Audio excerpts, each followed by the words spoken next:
পাবদা মাছের ঝাল ঝোল অথবা সর্ষে পাবদা তো প্রায়ই বানানো হয়ে থাকে। একবার ট্রাই করে দেখতে পারেন ধনিয়া পাবদা। এর উজ্জ্বল সবুজ রং আর তরতাজা ধনেপাতার সুগন্ধ আপনার খাওয়াটাকে অন্য মাত্রায় পৌঁছে দেবে। তাহলে চলুন শুরু করা যাক আজকের রেসিপি। একটা ফ্রাই প্যানের মধ্যে গরম করে নেব সর্ষের তেল। আমি 2 টেবিল চামচ মতো সর্ষের তেল দিয়েছি। তেলটা গরম হয়ে গেলে এর মধ্যে দিয়ে দেবো সামান্য একটু হলুদ দিয়ে তারপরে একে একে নুন হলুদ মাখানো পাবদা মাছগুলো দিয়ে সোনালি করে এপিট ওপিট ভেজে নেব। পাবদা মাছ ভাজার সময় তেলটা ছিটে গায়ে আসে, আর যদি তেলের মধ্যে সামান্য একটু হলুদ দিয়ে ভাজেন তাহলে দেখবেন তেলটা আর ছিটে সেইভাবে গায়ে আসছে না। মাছগুলো ভাজা হয়ে গেছে, এবার তুলে রাখবো একটা পাত্রের মধ্যে। আমি পাবদা মাছগুলো একটু কড়া করে ভেজেছি, কারণ পাবদা মাছ একটু কড়া করে না ভাজলে পরে অনেক সময় আষ্টে গন্ধ লাগে। তবে আপনি যদি হালকা ভাজা পছন্দ করেন তবে সেইভাবেই ভাজতে পারবেন। বাকি মাছগুলো আমি একইভাবে তেলের মধ্যে সামান্য একটু হলুদ দিয়ে ভেজে নিচ্ছি। মাছগুলো যতক্ষণ ভাজা হচ্ছে ততক্ষণ অপর একটা কাজ সেরে নিচ্ছি। একটা কড়াইয়ের মধ্যে কিছুটা জল গরম বসিয়ে দিয়েছি। এর মধ্যে দিয়ে দিয়েছি 3টে কাঁচা লঙ্কা, সাথে দেব 1 আঁটি ধনেপাতা। আমি ধনেপাতাটা খুব ভালো করে বেছে আগে ধুয়ে জল ঝরিয়ে রেখেছিলাম। ধনেপাতাটা জলের মধ্যে দিয়ে ভালো করে ভাপিয়ে নিচ্ছি।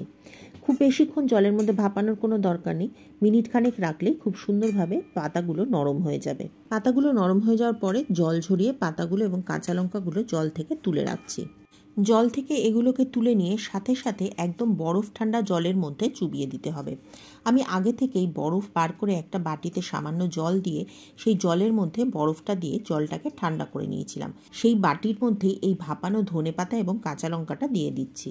যে কোনো পাতা এইভাবে ভাপিয়ে জলের মধ্যে দিলে পরে তার উজ্জ্বল সবুজ রঙটা বজায় থাকে। তৈরি করে নেব আরও একটা মশলা। নিয়েছি 1 টেবিল চামচ গোটা ধনেটা আমি আগে থেকে গরম জলে ভিজিয়ে রেখেছিলাম।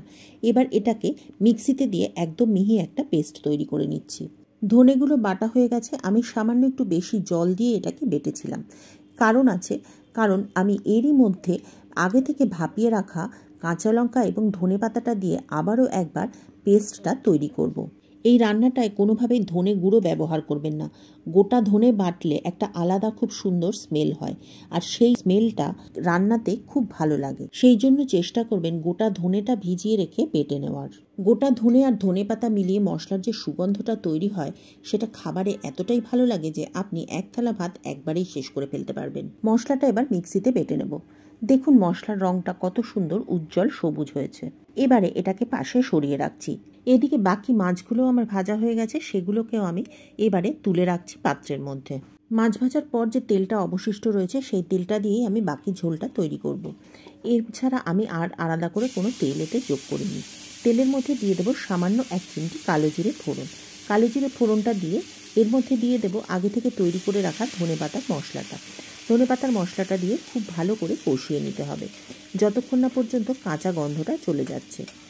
যে মশলাটা আমি তৈরি করেছি তার থেকে 2 চা চামচ মশলা আমি বাঁচিয়ে রেখেছি, সেই মশলাটা আমি ব্যবহার করব পরে।